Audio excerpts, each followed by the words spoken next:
Hello, what is up, gamers? Today I wanted to talk about something that's very close to my heart, and it's kind of like, how do you make stuff? How do you make stuff that people are gonna like? Because we get asked these kind of questions on the podcast and in the Patreon and all that stuff. And oftentimes it's like, what camera should I get? What microphone should I get? Like what blah, blah, blah. Give me the secrets for making successful YouTube. And it's a kind of flawed way of thinking about making things. So I'm gonna tell you guys how to basically be an artist. Because that is, sorry, I dropped it. That is basically what I am. And it's really stupid. I don't consider myself like, yes, I'm an artist. But like, I make videos. People want to see these things. I'm making something that people see, and that's my job. So I guess I am an artist. Weird, right? I was just making fucking Smash Bros videos, and here I am considering myself an artist. Kind of wanky of me, I guess, but you know, it is kind of true. So I'm going to be going through how to do that, because being an artist is the dream for me and a lot of other people. Because what are you doing? You're just being yourself. And how good is that? Getting paid to be yourself. And it's not exactly easy to put yourself out there all the time, but like, it's better than working for someone else. It's better than doing what someone else wants. Just expressing yourself as your job, like that is fucking awesome. So I'm gonna be giving you tips on how to do that, and it can be with anything, you know, it can be with music, it can be with painting, it can be with YouTube videos, it can be short form videos, it can be anything, right? It's just how to make things that I think people will like. So let's get into it. I'm gonna be spinning my Flow Star, so there's something for you guys to look at. It's my giant adult fidget toy. It's pretty fucking cool, really.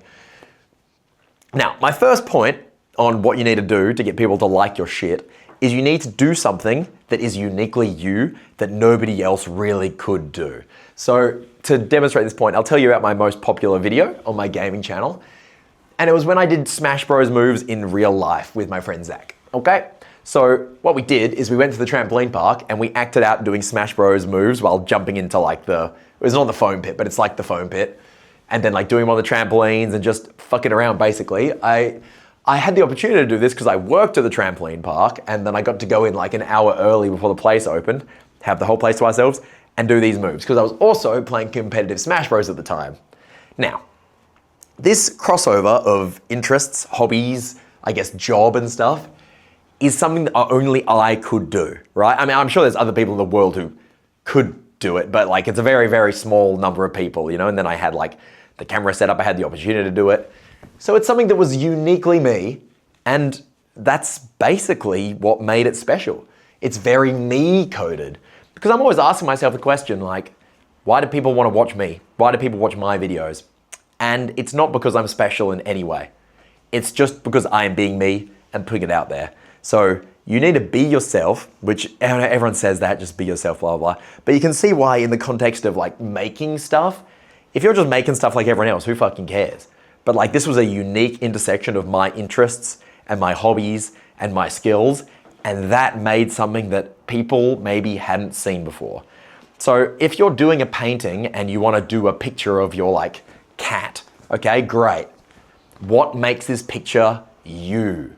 Yeah? Maybe it's your cat, I don't know, as a video game character that you really love or something. Like that is more you. This is a random example, like sure there's other ways to do that, but you need to think about what makes it uniquely you. And then here's part two of what you have to do. You have to just do it. And I know this is what everyone says, is just actually put it out there, but I'm really not kidding. Like so many people, they're saying, like I said, like what microphone, what kind of stuff do I need? And I'm always like, it doesn't really matter.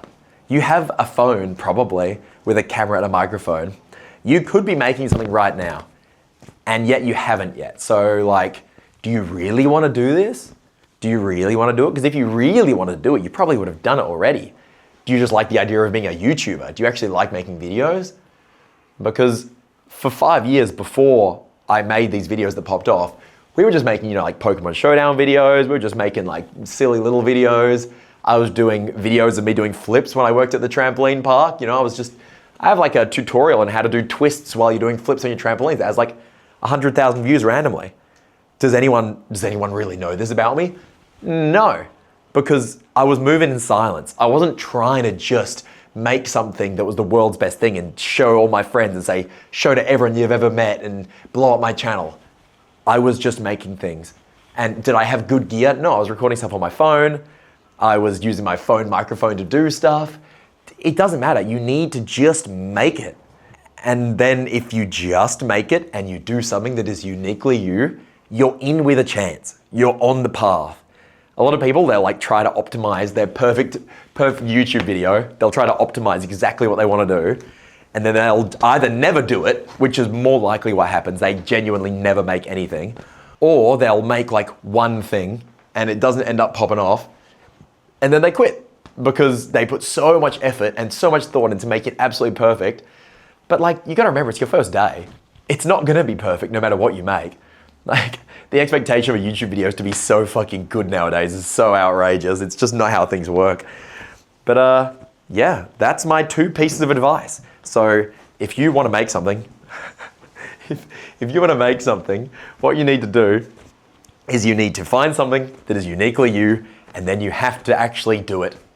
And there you go, now you have a chance. And then you might get lucky. Because I tell people, I got very lucky with YouTube.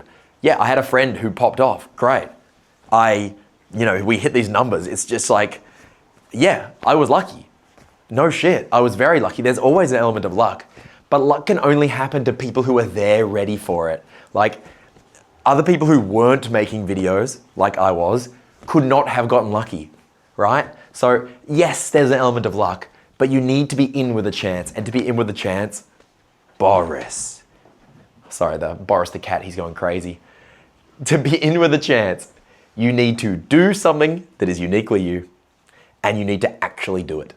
All right, I'm gonna end the video. I'm gonna do my favorite flow star trick. I'm only learning it, so it might take a couple goes, but let's see how we go. All right, here we go.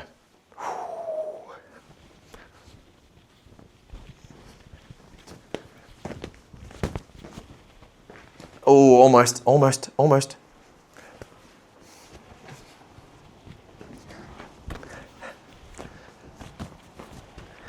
Whoa, I got it. Whoa, yippee.